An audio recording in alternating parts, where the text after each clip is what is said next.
하겠습니다. 다 같이 한 목소리로, 원래 자기 목소리로 큰 소리로 함께 공곡하겠습니다. 그러므로 형제들아, 내가 하나님의 모든 자비하심으로 너희를 권하노니 너희 몸을 하나님이 기뻐하시는 거룩한 산제물로 드리라. 이는 너희가 드릴 영적 예배니라. 너희는 이 세대를 본받지 말고 오직 마음을 새롭게 함으로 평화를 받아 하나님께 선하시고 기뻐하시고 온전하신 뜻이 무엇인지 분별하도록 하라. 아멘. 지난 주일에는 하나님이 기뻐하시는 선택에 대해서 말씀을 드렸습니다.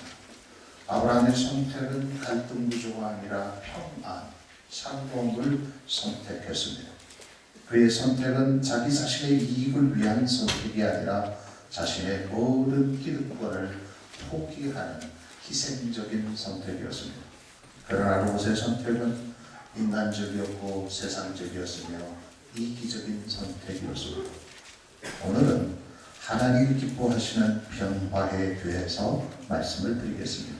하나님께서 우리들에게 원하시는 것은 변질되는 것이 아니라 변화되는 것입니다. 변질은 성질이 달라지거나 사물이나 물질의 성질이 변하는 것을 말합니다.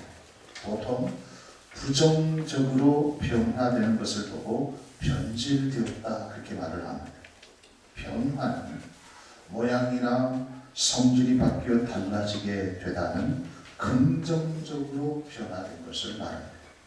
어떤 한 사람을 보고 야, 저 사람이 변질되었다라고 할 때 나쁘게 변화되었다는 것입니다. 야, 저 사람 변화되어서 그런 말을 할 때는 그 사람이 좋은 쪽으로 긍정적으로 변화된 것을 말합니다. 어떤 한 그리스도인들을 향하여 야, 저 사람 변질되어서라고 할 때 타락했다는 겁니다. 야, 저 사람 많이 변화되어서 라고 할 때 신앙으로 성숙했다는 것입니다.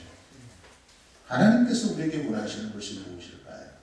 시간이 지남에 따라서 변질되는 신앙이 아니라 점점 더 성숙되어져 가는 변화의 사람이 되기를 원하신다는 것입니다.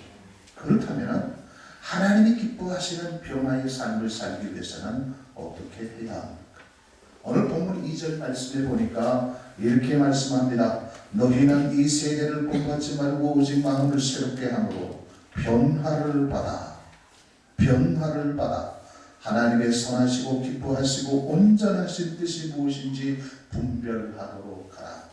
첫 번째 이 말씀 속에서 찾을 수 있는 교훈이 무엇입니까? 이 세대를 본받지 말라는 것입니다. 변화받기 위해서 하나님이 기뻐하시는 변화의 사람이 되기 위해서는 이 세대를 본받지 말라는 것입니다. 너희는 이 세대를 본받지 말고 그렇게 말씀하고 있지 않습니까? 세대라는 단어의 의미는 타락한 그 시대의 어떤 풍조나 유행, 사상, 가치 이런 것들을 말하죠. 사람들은 자기가 사는 시대에 상황이 있습니다. 시대의 정신이 있을 수 있죠. 시대 유행을 따라 살게 되어 있습니다. 삼국시대는 삼국시대의 문화가 있습니다. 정서가 있고 조선시대, 이조시대는 이조시대의 정신 문화가 있습니다. 그리고 현시대는 현시대 사람들이 가치로 생각하는 시대의 정신, 조류, 유행, 사상이 있다는 것이죠. 유행이 무엇입니까? 언어나 복장이나 취미 따위 생활 양식이나 행동 양식이 사회 구성원들에게 일시적으로 널리 펴지는 현상을 말하는 것입니다. 유행이라고 할 때 사람들이 그 시대 많은 사람들이 하나의 어떤 폼을 쫓아서 그 문화를 쫓아서 가는 것을 말하는 것입니다. 건전한 시대 조류를 의미하기보다는 타락한 시대 상황을 말할 때가 많습니다. 하나님과 상관없는 시대의 흐름을 가지고 우리는 세대라고 할 수 있습니다. 그리스도인들은 자기가 살고 있는 이 시대가 어떤 시대인가, 오늘 이 시대 사람들이 쫓아가는 유행이 무엇인가, 오늘 이 시대 사람들이 가장 가치 있게 생각하고 있는 것이 무엇인가를 알아야 한다는 것이죠.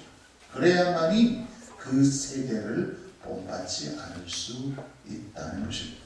성도, 거룩한 무리 아닙니까? 하나님께서 이스라엘 백성들을 부르신 후에 내가 거룩하니 너희도 거룩하라. 거룩한 백성이라는 칭호를 주셨어요. 거룩이라는 의미가 뭡니까? 구별되다, 구분시키다, 성별시키다, 그런 의미가 아닐까요?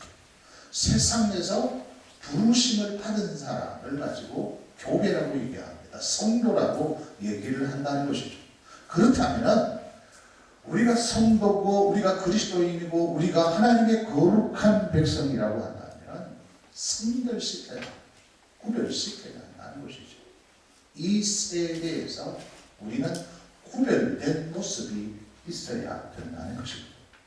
그러기 위해서는 우리가 살고 있는 이 시대의 흐름이 무엇인가를 반드시 알아야 된다는 것이죠. 우리 이 시대의 상황이 어떻습니까? 사람들이 어떤 삶을 사는 것이 가장 행복한 삶이라고 생각합니까? 여전히 정신적인 부분보다는 어떤 외적이고 육체적인 부분을 강조하고 그것을 또 가치 있게 생각하면서 살아가는 세대 속에 우리가 살아가고 있지 않습니까? 첫 번째, 학력을 중시 여기죠. 학력이 높은 사람, 학력이 없는 사람, 무식한 사람보다 유식한 사람이 좋아요. 대화를 나눠도 지식 있는 사람과 이렇게 대화를 나누게 되면 대화가 잘 됩니다. 그런데 무식한 사람과 얘기를 해보면 소통이 안 돼요. 소통이 안 돼요. 배운 사람이 좋죠? 무식한 사람보다 배운 사람이 좋지 않습니까? 안 그렇습니까? 사위를 봐도 공부 많이 한 사위를 보면 좋잖아요. 며느리를 봐도 똑똑한 며느리를 봐야 되죠. 그리고 멍청한 며느리를 보기 싫어하지 않습니까? 학벌 위주의 세계라는 것입니다. 외모를 중시하죠. 잘생긴 사람이 좋습니까? 못생긴 사람이 좋습니까? 우리 청년들은 무조건 외모입니다. 남자는 여자의 얼굴을 봅니다. 뭐를 본다고요? 얼굴을 보면서 모든 것을 판단합니다. 배경 중요하죠. 가정 배경, 가정 환경이 얼마나 중요합니까? 그리고 물질주의가 아닙니까? 돈 없는 것보다 돈 있는 것이 훨씬 낫습니다. 더 편리하고. 돈 없어 보십시오. 골치. 돈 많은 것이 좋죠. 왜 그렇게 가만히 계세요? 마치 돈을 싫어하는 사람이죠. 돈 하면 자다가 벌떡 일어나지 않죠. 물량주의입니다. 물량주의라는 것은 양적인 거예요. 작은 것보다 더 큰 것이 좋습니다. 남자들은 작은 차 타고 다니기보다는 그래도 커다란 중형, 대형 자동차를 타길 거라. 사람들은요, 학력 중시, 외모 중시, 배경 중시, 물질주의, 물량주의, 이것을 가치로 생각하면서 살아가고 있다는 것이죠. 그래서 절대 진리인 복음의 능력이 아무리 그것이 가치가 없다라고 말을 해도 사람들의 인식 속에는 아니다. 학력이 높은 것이 하나님으로부터 축복을 받았다고 생각을 하는 것이죠.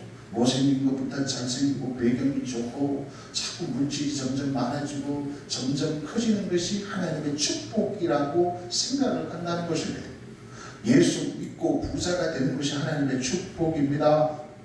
예수 믿고 가난해지면 이것은 하나님의 축복이라고 말할 수 없습니다. 이 논리가 우리의 가치고 오늘 이 시대에 살아가는 모든 사람들의 사상입니다. 그래서 절대 진리는 무너지고 상대적 진리 속에 살아가고 있는 것입니다. 선진 문화가 들어옴으로써 직업도 다양화되었고 삶의 질도 모두가 다양화된 그런 시대 속에 살아가고 있지 않습니까? 이런 사상이 종교 속에도 그대로 들어오게 됩니다. 그래서 지금 시대는 포스트 모더니즘 시대, 종교 다원화 시대, 모든 문화가 다원화된 시대에 그렇게 살아가고 있습니다. 기독교에만 진리가 있는 것이 아니라는 것이죠. 다른 종교에도 진리가 있다는 것입니다. 들어가는 문은 다 달라도 종교가 추구하는 것은 하나라는 것입니다.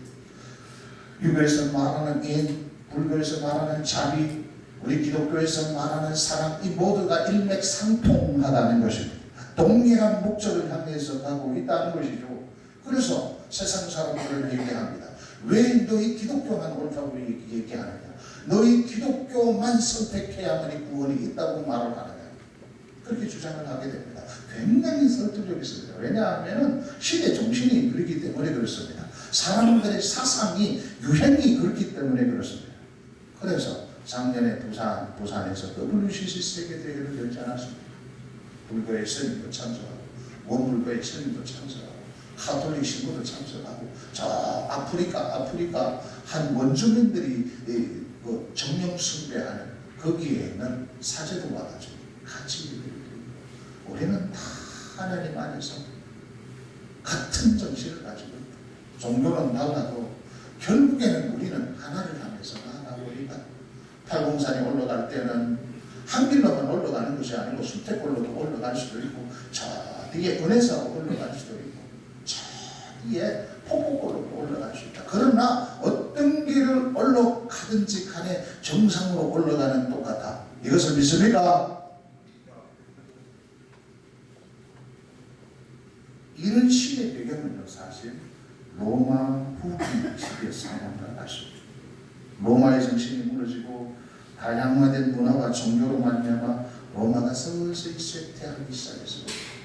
로마가 처음 세워졌을 때는 높은 도덕률과 윤리로 말미암아 정신을 강조했고 엄격한 법적으로 말미암아 든든히 쌓았습니다.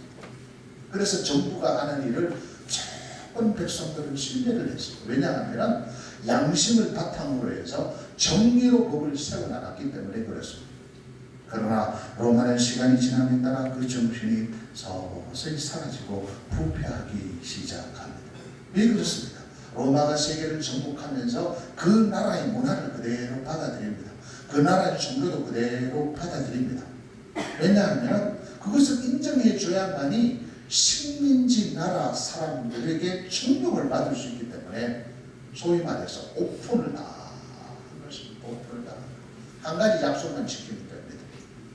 너희들이 무슨 종교를 선택하는지 간에 너희들은 로마의 황제만을 가장 우선순위에 둔다면 너희들이 무슨 일을 하든지 간에 무슨 행위를 하든지 간에 인정해 주겠다는 겁니다. 얼마나 좋습니까? 그래서 로마 후기 로마 때는요 모든 민족이 섞이면서 종교가 섞여버립니다. 다원화돼 버린다는 것이죠. 그 가운데 기독교가 있었습니다. 기독교는 그것이 아니거든요. 섞일 수가 없는 것이 기독교입니다. 진리는 섞이면 안 되는 것이죠. 이 성경의 이 진리가 어떻게 세상의 사상과 어떻게 그 철학과 섞일 수가 있겠습니까? 절대로 섞이지 않은 것이 성경의 진리인 것입니다. 예수님은 분명히 이렇게 말씀했습니다. 내가 곧 길이요 진리요 생명이니 나로 말미암지 않고는 아버지에게로 올 자가 없느니라. 없다고 말씀을 하고 있거든요. 만약에 예수님께서 내가 생명이요 내가 곧 진리요 다른 곳에도 진리가 있다. 나를 통해서만 아버지에게로 가는 것이 아니라 다른 통로가 있을 수 있다. 예수님께서 그렇게 말씀하셨더라면 우리는 오늘 이 시대에 이 다원화된 종교를 받아들일 수 있습니다. 굳이 예수님을 믿지 않더라도 다른 종교를 선택하더라도 얼마든지 우리는 하나님의 품에 안길 수 있다는 것입니다. 그러나 성경은 우리에게 주 예수를 믿으라 그리하면 너희 구원을 얻으리라. 구원을 얻을 일을 다른 이름을 주신 일이 없다라고 성경은 우리에게 말씀하고 있다는 것입니다. 그래서 세상이 무엇이라고 하든지 아무리 그럴듯한 논리로 우리를 설득한다 할지라도 예수 그리스도밖에는 구원의 길이 없다고 우리는 믿고 있다는 사실입니다. 그건 우리가 주장하는 것이 아니라 하나님께서 그렇게 말씀하시고 예수님께서 그렇게 말씀하고 계신다는 것이죠. 그래서 변화를 받기 위해서는 지금 이 시대의 사조가 무엇인가, 유행이 무엇인가, 사람들이 추구하고 있는 것이 무엇인가를 우리가 정확하게 알고 그것을 본받지 말아야 된다는 것입니다. 내 자신을 거기서 구원해내야 된다는 것이죠. 구별시켜 나가야 한다는 것입니다. 물론 오늘 이 시대의 어떤 시대 정신 그것을 참고를 해야 됩니다. 우리가 거룩한 하나님의 백성이라고 해서 무조건 이 세대를 비호하고 보지도 말고 만지지도 말고 금욕주의로 살아라 그런 것이 아니에요. 비록 이 세상은 타락하고 하나님과 대적하는 공중권세 잡은 자들이 장악하고 있지만은 여전히 하나님의 주권 속에 있다는 것을 기억해야 합니다. 이 세상 속에 우리가 살고 있지만은 우리는 이 세상에 속한 자가 아니라 하나님의 자녀라는 것을 알고 하나님께서 잠시 이 속된 세상에 나를 벌어둔 목적이 무엇인가? 나를 빛으로 소금으로 불러주셨다. 내 작은 힘이지만은 예수님께서 나에게 주신 그 사명을 통해서 빛된 삶을 살아야 됩니다. 내 가정을 변화시키고 내가 속한 직장을 변화시키고 내가 살아가고자 하는 삶의 그 터 위에 내가 속한 삶의 현장에서 소금과 같이 살아야 되겠구나.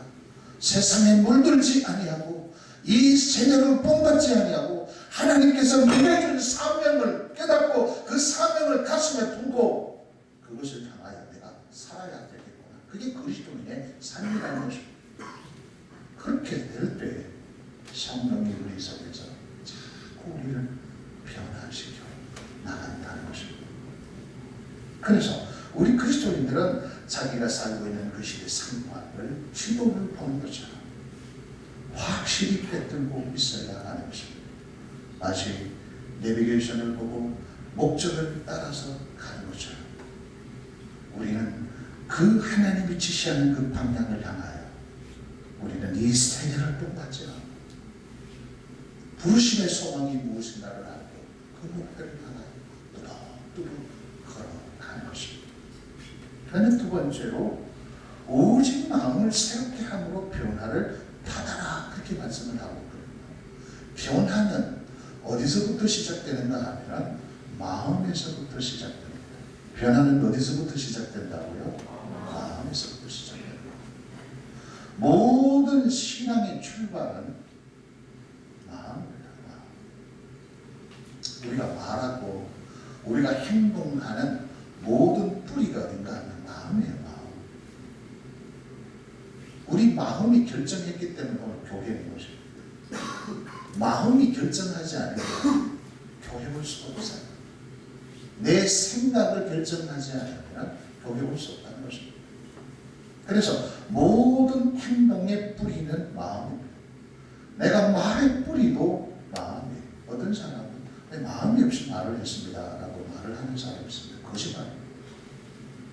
마음에 그렇게 마음을 먹기 때문에 말을 안 해요. 헛소리라는 것이 없습니다. 헛소리도 내 마음 깊은 곳에 내재되어 있던 것을 내 자신도 모르게 내 의지와 상관없이 말을 통해서 나타나는 것입니다. 헛소리가 아닌 것이죠. 그래서 모든 행동의 뿌리는 마음이다. 모든 말의 뿌리는 마음이다. 그래서 진짜 변화를 받기 위해서는 마음을 새롭게 하는 것입니다. 마음이라는 것은 우리의 전인격을 말하지 않습니까? 우리의 전인격이 새롭게 함으로 변화를 받아야 된다는 것이죠. 이것이 하나님이 기뻐하시는 변화인 것입니다. 여기서 변화라는 것은 외적인 어떤 변화를 말하는 것이 아닙니다. 내면의 변화를 말하는 것이죠. 어린아이가 세월이 지나가게 되면 피부kul절 조금씩 커갑니다. 그래서 아이를 키우는 집안에 보면 벽에 보면 아이 키 재는 것을 이렇게 기록해 놓지 않습니까? 돌 때 표시해, 2년 지날 때 표시하지 않습니까? 야, 안 자라는 것처럼 보이지만 조금씩 자라거든요. 어느 날 보면 훌쩍 자라있다는 것을 알 수 있지 않습니까? 그러면서 목소리도 바뀌어지고 남자 안에는 남자다워지고 여자 안에는 여자다워지는 것입니다. 옷을 훌렁훌렁 벗던 여자아이가 어느 날 보니까 자기 방에 들어가 못 알아놓고 이제 옷을 갈아입고, 남자아이는요 목소리가 그렇게 카랑카랑했던 아이가 변성기를 지나가면서 그 우렁찬 남자의 목소리로 바뀌어지지 않습니까? 우리 내면도 마찬가지예요. 우리가 예수 그리스도를 나의 구주로 영접했다라고 할 때 마음에 영접한 것을 말하는 것입니다. 내 생각에 예수의 생명을 집어넣은 것을 말하는 것이죠. 내 감정에 예수의 감정을 집어넣은 것을 말하는 것입니다. 내 의지와 내 말하는 모든 곳에 누구를 예수 그리스도를 집어넣은 것이에요. 그래서 그것을 통틀어서 뭐라고 표현하는가 하면 영으로 살아났다, 변화되었다, 새롭게 되었다, 거듭났다, 중생했다, 그렇게 말을 하는 것입니다. 그래서 예수 믿으면 생각이 달라집니다. 할렐루야. 예수 믿으면 내 감정이 달라지기 시작합니다. 늘 원망하고 불평했던 나 자신이 감사하게 돼요. 왠지 감사가 나와. 그리고 내 의지, 내 행동이 달라지기 시작합니다. 왜냐하면 내 영이 살아났기 때문에 예수의 생명이 내 의지 속에 들어와 있기 때문에 머리털부터 발끝까지 예수화가 되는 것이고, 그것을 가지고 성화라고 얘기하지 않습니다. 점점 누구를 닮아가는가 하면 예수님을 닮아가게 된다는 것이죠. 그래서 이 거듭난 자는 자라나는 과정, 이 성화의 과정이 반드시 있게 된다는 것이죠. 그래서 고린도후서 3장 18절 말씀해 보니까 우리가 다 수건을 벗은 얼굴로 거울을 보는 것 같이 주의 영광을 보며 저와 같은 형상으로 봐요. 영광에 이르니 그 주의 영으로 말미 아멘이니라. 우리가 예수 믿기 전에는 수건을 덮어 쓴 것처럼 그렇게 살았지만은 예수 믿고 난 뒤에 이 허물이 점점 벗겨지기 시작합니다. 영적인 수건이 하나 둘 벗겨지기 시작합니다. 내 영안을 가리웠던 수건이 벗겨지기 시작합니다. 그래서 하나님의 영광을 보기 시작하는 것이죠. 그래서 내 속사람이 점점 변화되어져 갑니다. 예수처럼 변화되어져 갑니다. 주의 영으로 성령으로 말미암아 그렇게 되어진다라고 말씀하고 있어요. 그래서 느낍니다. 야, 내가 진짜 예수 믿고 난 후에 내가 진짜 많이 변화되었구나. 그렇죠? 예수 믿고 난 뒤에 많이 변화되었죠. 많이 변화 안 되었습니까?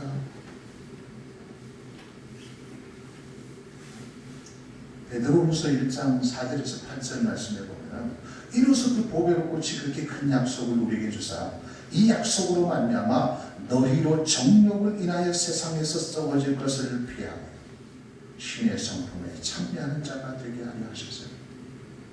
우리를 부르신 목적이 신의 성품, 하나님의 그 인격에 참여하는 자로 우리를 불러주셨다는 겁니다. 그래서 처음에는 믿음이 들어가게 되고, 그 다음에는 덕스러운 사람이 되고, 그 다음에는 지식, 하나님을 아는 지식이 계속 자라나게 되고, 절제하는 사람이 되고, 그 다음에는 오래 참고 인내하는 사람이 된다는 것입니다. 그 인내에 경건을 더하게 된다는 것이죠.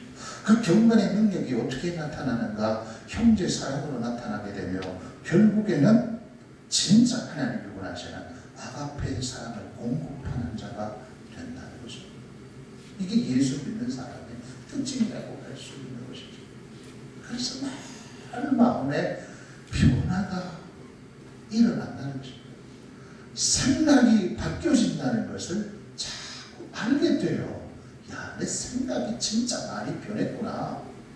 옛날에 이럴 때는 내가 분노하고 내 속에 있는 이 화를 다스리지 못했는데 진짜 성령님께서 내 이 분노를 다스리게 하셨구나.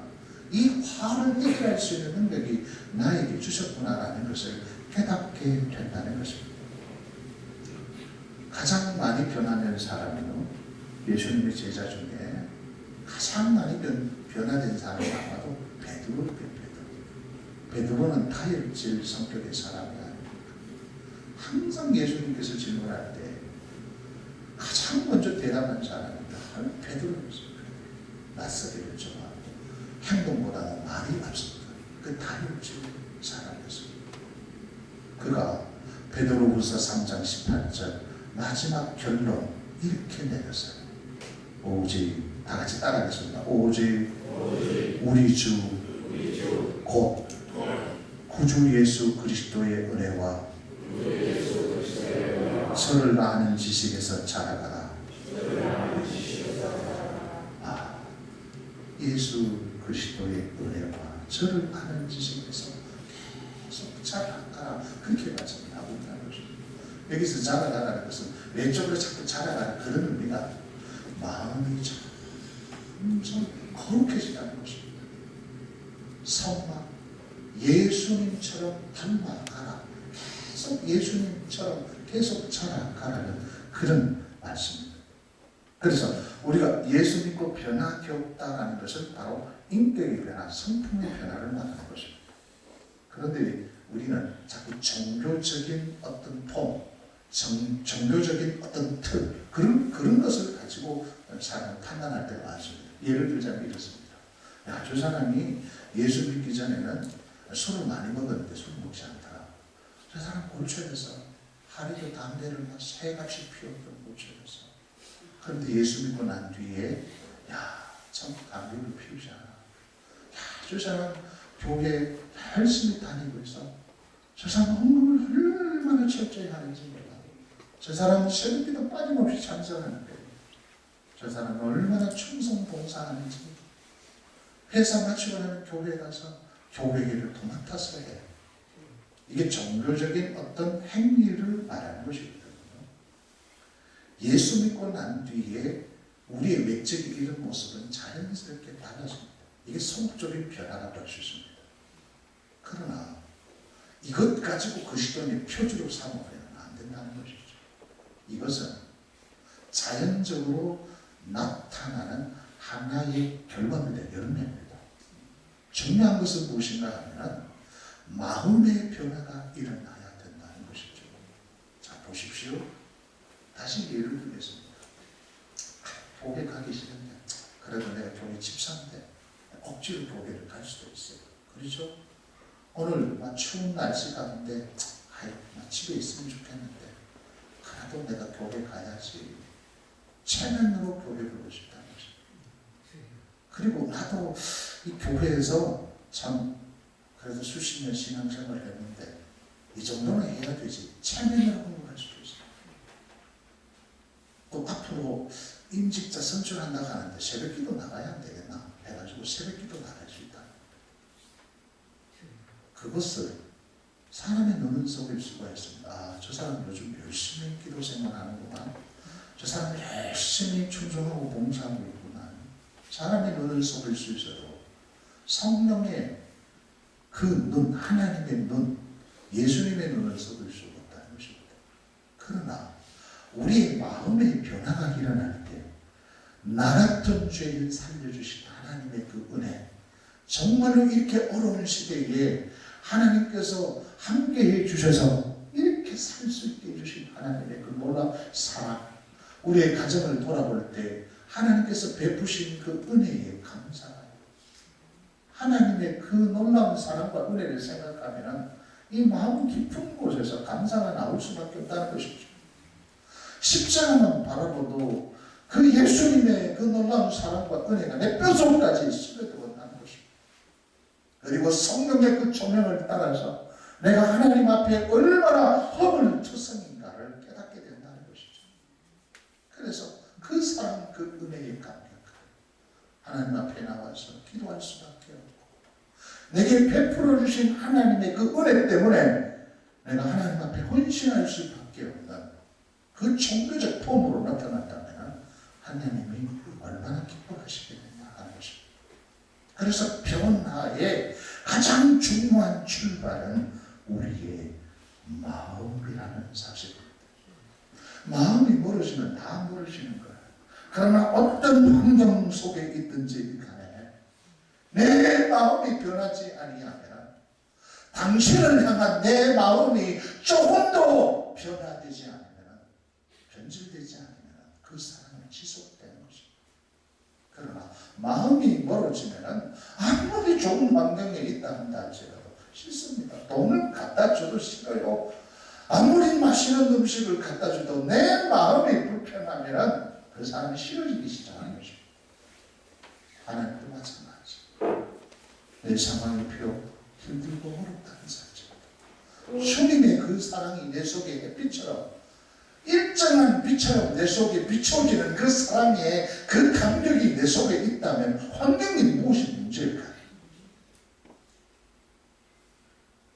내 생명도 주를 위해서 내놓을 수 있는 열정의 사람이 될 수밖에 없다는 것입니다.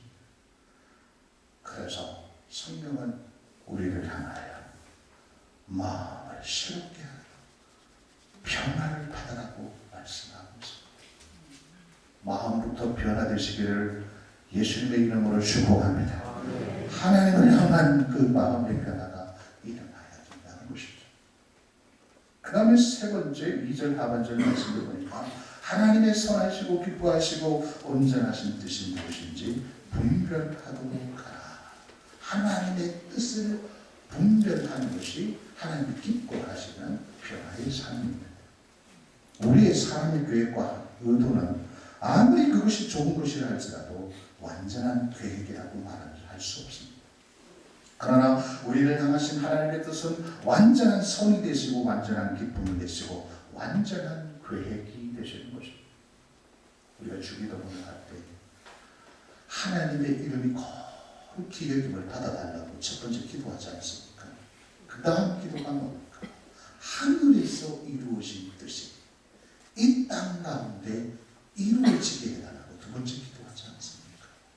하나님의 이름이 거룩히 여김을 받아야 돼요. 하나님의 명예가 드러나야 돼요. 지금 하나님의 이름을 더럽히는 행위들이 얼마나 많이 나타납니까? 하나님의 이름이 드러나게 해주십시오. 그 다음에는 하늘에서 이루어진 뜻이 있다는 것입니다. 하나님의 그 계획이 있다는 것입니다. 나를 부르신 하나님의 계획이 있어요. 이곳에 세번야 교회를 세우신 하나님의 뜻이 있다는 것입니다. 왜 하나님께서 많은 사람들 가운데 왜 저 사람을 만나게 해주셨을까? 하나님의 뜻이 있는 거예요. 왜 하나님께서 우리 가정을 통해서 이런 자식들을 주셨을까? 하나님의 뜻이 있다는 것입니다. 왜 이렇게 많은 직장 가운데 하나님께서 나에게 왜 이 직업을 선택하기 위해서 이 직업에 종사하도록 했는가? 하나님의 뜻이 있다는 것입니다. 이 세상에 일어나는 것 우연이 없습니다. 아닙니다. 우연이 있을 수가 없습니다. 필연입니다. 내가 오늘 길을 가다가 넘어진 것도 필연이라고 생각을 하셔야 돼요. 왜냐하면 하나님의 뜻이 아니면 참새 한 마리도 시골에 안 팔린다는 것입니다. 그래서 칼빈은 모든 주권은 하나님의 주권은 내 손바닥 속에도 하나님의 주권이 있다는 것이죠. 1cm 네모 안에도 하나님의 생명이 들어가 있다는 것입니다.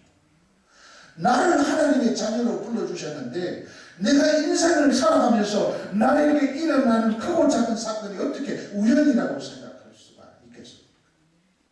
필연이라는 것이 필연. 그래서 늘 우리는 하나님의 그 뜻을 생각해야 된다는 것입니다. 하나님의 뜻이 뭡니까? 왜 우리 집에 이런 사건이 일어났을까요? 불행한 사건, 뜻을 물어야 하는 것이죠. 좋은 사건, 뜻을 물어야 하는 것입니다. 하늘에서 이루어진 뜻이 이 땅 가운데 이루어지도록 해야 된다는 것이죠. 그래서 깨어있는 그리스도인들은, 진정한 하나님의 자녀들은 이 뜻을 생각합니다. 하나님의 뜻이 무엇인가? 그 뜻을 분별하는 것이 변화된 삶인 것입니다. 이 분별하도록 하라라는 이 단어가 도키만 제이라는 단어인데, 이 단어는 도자기를 굽는 도공들이 도자기를 다 굽은 후에 햇빛을 향하여 이렇게 보게 됩니다. 그리고 이게 완제품인가 흠이 있는가를 구분할 때 사용되어지는 단어입니다. 그래서 햇빛에 이렇게 쫙 비춰봐가지고 급이 없고 정말로 그 유향이 정상적으로 발라서 고온에서 딱 굽혀나온 학교품이면 도키마제라는 말을 하게 됩니다. 학교품이라는 것이죠. 이 도자기는 학교품이다. 근데 지금도 마찬가지지만은 금이 살짝 한 것이 있을 수 있어요. 도자기를 굽다가 보면 제가 대학교 때 요거부가 나왔어요. 도자기를 굽는 과가 나왔어요. 보통 이 도자기를 굽으면 보통 1200도에서 1800도, 2000도까지 굽어야 돼요. 그러다가 보면 유약이 잘 안 발라지는 도자기는요, 금이 착할 수 있어요. 근데 그것을 상품화하기 위해서는 이 도공들이 거기에 유약을 또 발라가지고 다시 굽습니다. 그러면은 사람의 눈을 깜짝같이 쏘를 수 있어요. 그러나 도공들도 오랜 숙련공들 그런 사람들은 보면 압니다. 햇볕이 쫙 비춰보면은 일반 사람들은 모르지만은 이 도자기를 굽는 사람이 이렇게 딱 비춰보면은 실금이 간 것도 발견할 수 있습니다. 그래서 그때 쓰여지는 단어, 실금도 없구나, 완전히 굽어졌구나 라고 할 때 도키마제라는 이 단어를 쓴다는 것이죠.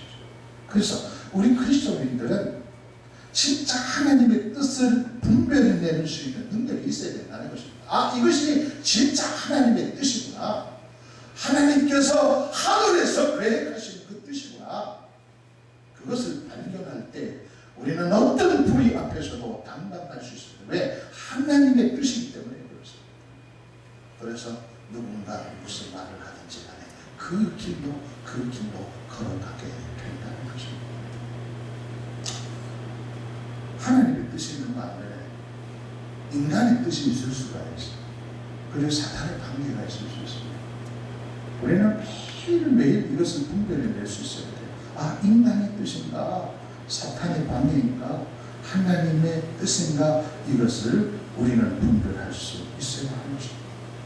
하나님의 뜻을 사람의 뜻으로 착각할 수도 있고, 사람의 뜻을 하나님의 뜻으로 착각할 수도 있다는 것입니다. 그래서 우리는 성경과 기독교 역사를 통해서 이 하나님의 뜻을 분별하지 못해서 수많은 시행착오를 겪을 때가 있지 않습니까? 우리 개인도 마찬가지잖아요. 마치 자기 뜻이 하나님의 뜻인 것처럼 착각을 해서 그 뜻대로 고집을 피울 때가 얼마나 많이 있습니까? 에덴 동산에서 아담과 하와를 향하신 하나님의 뜻이 무엇입니까? 선악을 알게 하는 나무의 열매를 먹는 것이 하나님의 뜻입니까? 먹지 않는 것이 하나님의 뜻입니까? 먹지 않는 것이 하나님의 뜻이었어요. 그럼에도 불구하고 인간들은 사탄의 속무시에 넘어가 하나님의 뜻을 거역하고 말았다는 것입니다. 하나님의 뜻을 알지 못했기 때문에 변질된 것입니다. 하나님의 뜻을 알았다면 변화된 새로운 창조의 삶을 살게 된 것이죠. 민수기 22장에 보면은 발람을 앞장세워서 많은 내보를 주면서 이스라엘을 저주하라고 합니다. 왜냐하면 이 발람 선지자는 고대 사회에서 신통방통했던 능력이 있었던 무당이었기 때문에 그렇습니다. 발람이 이스라엘을 축복하는 것이 하나님의 뜻입니까? 저주하는 것이 하나님의 뜻입니까? 이것을 물었어요. 그때 하나님께서 절대로 이스라엘 백성들을 저주하지 말고 축복하라고. 발람은 무엇을 알았어? 그래서 막 축복해주고 축복합니다. 그러나 결국 그는 계속해서 돈의 매수가 돼가지고 계속 몇 번 찾아봐가지고 하나님의 뜻을 저주하는 것이 아니고 하나님의 뜻을 축복하는 것인데, 그러면서도 계속해서 이 발람은요 자기 마음속에 있는 그 생각 때문에 하나님의 뜻을 결국에는 어떻게 합니까? 순종하지 않았습니다. 중세시대에 있었던 십자가 전쟁은 기독교 국가들이 하나님의 뜻을 가장 무서운 인간적인 전쟁이었습니다. 십자가 전쟁이라는 것은 11세기 말부터 13세기 말까지 약 200년간 팔레스타인을 점령한 이슬람교도 나라와 유럽의 그리스도인들 간에 8차례에 걸쳐서 전쟁한 것이죠. 그때 보면은 그 십자가를 앞세워가지고 저 팔레스타인 지방에 이슬람교도를 좀 죽이는 것이 하나님의 뜻이라는 거죠.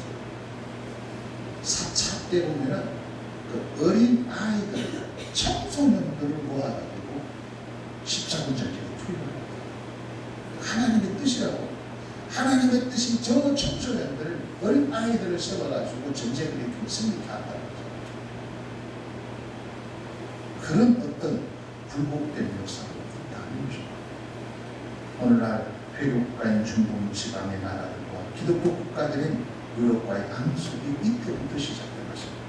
사실 통계학적으로 보게 되면 기독교인 숫자보다 회교도 숫자가 훨씬 많습니다. 십자군 전쟁 때 이 군인들이 들어가면서 학살을 해버렸어요. 그런데 그 뒤에 이 이슬람교 회교도 사람들이 와가지고 고아원도 지주고 그 사람들을 치료게 해주니까 객관적으로 보게 되면 기독교를 믿는 사람은 전악한 사람, 회교도를 믿는 이슬람교도를 믿는 사람들은 평안의 사람이고 사랑의 사람인 것을 드러나게 됩니다. 그러니까 그 기독교를 배척하고 회교도를 받아들이고 이슬람교를 받아들이는 것입니다. 왜 그렇습니까? 왜 이런 굴곡된 역사를 만들었습니까? 하나님의 뜻을 분별하지 못하기 때문입니다. 오늘날에도 마찬가지입니다. 우리가 하나님의 뜻을 분별해내지 못했을 때 우리의 가정은 불행해질 수 있다는 것입니다. 하나님의 뜻을 우리가 분별하지 못했을 때 한 교회가 불행해질 수도 있다는 것이죠. 하나님의 뜻을 분별하지 못했을 때 내 개인은 수많은 시행착오를 겪을 수밖에 없다는 것입니다. 사랑하는 성도 여러분, 세계를 맞이하여 다시 한번 하나님이 기뻐하시는 변화의 삶을 살기를 소망합니다. 이 악한 세계를 본받지 않기를 소망합니다. 마음을 늘 새롭게 변화시켜 나가십시오. 하나님의 뜻을 분별하여 그 뜻대로 살아가십시오. 하나님이 기뻐하시는 아름다운 변화의 삶을 살게 될 것입니다. 기도하겠습니다. 하나님 아버지, 오늘 세례 두 번째 주일을 맞이하여 우리에게 주신